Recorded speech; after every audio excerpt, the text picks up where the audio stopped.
이 코스는 슬로시티 구간이란다. 슬로시티란 중불나게 설쳐봤자 얻는 게 거기서 거기니 다 내려놓고 느리지만 인간다운 삶을 살자는 게 모토일이라 짐작된다. 예전에 완도 남단에 위치한 청산도에 가본 적도 있는데 거기도 슬로시티로 지정된 곳이었다.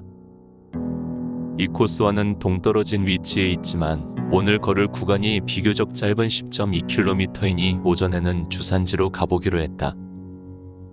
봄, 여름, 가을, 겨울 그리고 봄이라는 영화가 있다.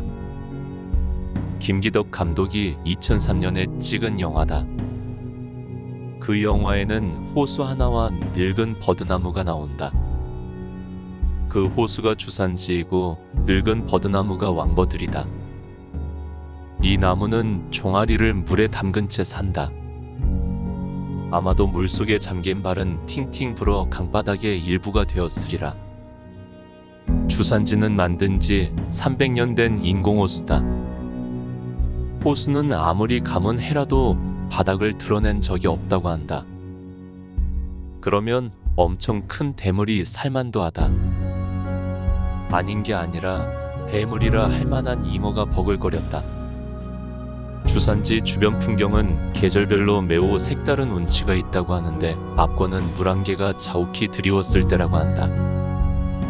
물안개가 피어있으면 더 좋다지만 그것도 인연이 닿아야 하는 것, 우리 마음속에 그 물안개를 피워내기로 했다. 물이 있고 바람이 있어 물결이 만들어지고 그 물결마다 하나씩 사연을 품은 햇살이 반짝이고 그 반짝이는 햇살을 받아 왕버들 나뭇잎이 하나씩 열리고 그 모두를 굽어보는 하늘 저 멀리 구름 한 점 떠가고 그리고 그 모습을 지켜보는 사람들 마음마다 커다란 호수 하나씩 새로 만들어지는 그런 곳이 주산지였다. 송이버섯 한 토막씩 썰어 넣었다고 송이라면이라는 이름을 붙인 라면 한 그릇씩 먹고 정오 무렵부터 이 코스 슬로시티 구간을 걷기 시작했다. 이 코스의 시작점은 청송객사부터였다. 알다시피 객사란 조선조의 중앙관리가 지방에 출장 오면 묵으면서 일을 보는 일종의 관사다. 보통 지방관하에 수령보다도 높은 벼슬자리가 오는 경우가 많았기 때문에 풍성한 접대도 수시로 이루어졌던 곳이다.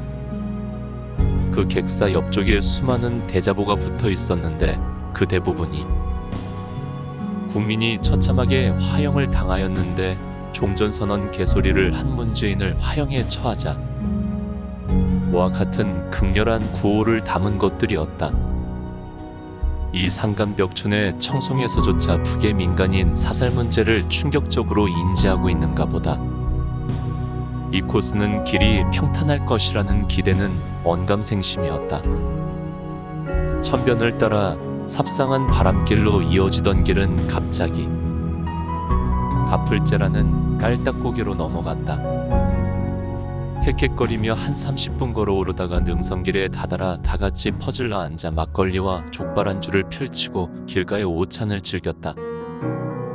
막걸리와 족발은 우리가 트레킹을 나설 때면 항상 준비하는 고정 메뉴다.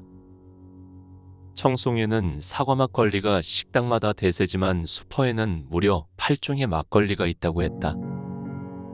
오늘의 막걸리는 속의 천불 청송 막걸리다. 속에서 천불이 날 때마다 한 잔 마시고 맘 달래라는 뜻인가 보다. 가풀제를 넘어가니 청송심시 집성촌 마을이다. 청송심시 본가가 자리 잡고 있다는데 더 유명하기로는 만석군이었던 대보호 송소시모택이 99칸 대저택인 송소고택이 한옥 체험형 숙박시설로 알려져 있나 보다.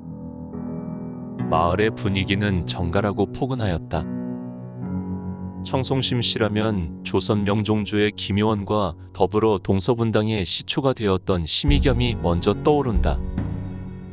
한때 그는 훈구대신들의 무자비한 공격을 막아 살림을 보호한 고든 선비였으나 나중에 가서는 그 스스로가 훈척 세력의 중심이 되었다.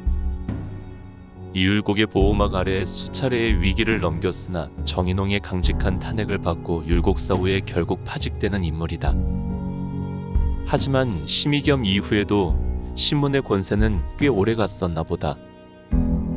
세종, 명종, 경종 등의 왕비를 3명이나 배출한 세도가이다 보니 심호택 같은 대보도 배출되었음직하리라.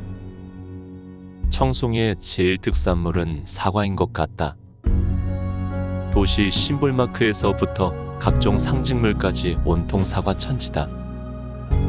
그런데 그냥 자란 사과나무가 아니라 과학적 영농기법으로 재배한 사과나무를 보면 입이 딱 벌어진다. 별로 키도 크지 않고 부피도 작은 사과나무 한 그루에서 적어도 서너 상자를 채울 만한 사과가 빼곡하게 달린 모습은 식물을 학대한다는 느낌까지 갖게 한다. 너무 많이 달린 모습이 안쓰러울 정도였다는 뜻이다. 논밭 사이로 길은 끝없이 이어졌다. 벼도 잘 익었고 콩서리를 하고 싶을 만큼 콩도 알알이 들어찼고 바야흐로 10월 상달 수확의 계절이다. 강물에 걸쳐진 보도 건너고 태풍 물난리 속에 징검다리가 떠내려 가버려 신발 벗고 도강도 하고 신길이 느티나무까지 마지막 고비인 한티제를 넘어 오늘의 트레킹은 마무리되었다. 내일은 김주영객 주길 16km다.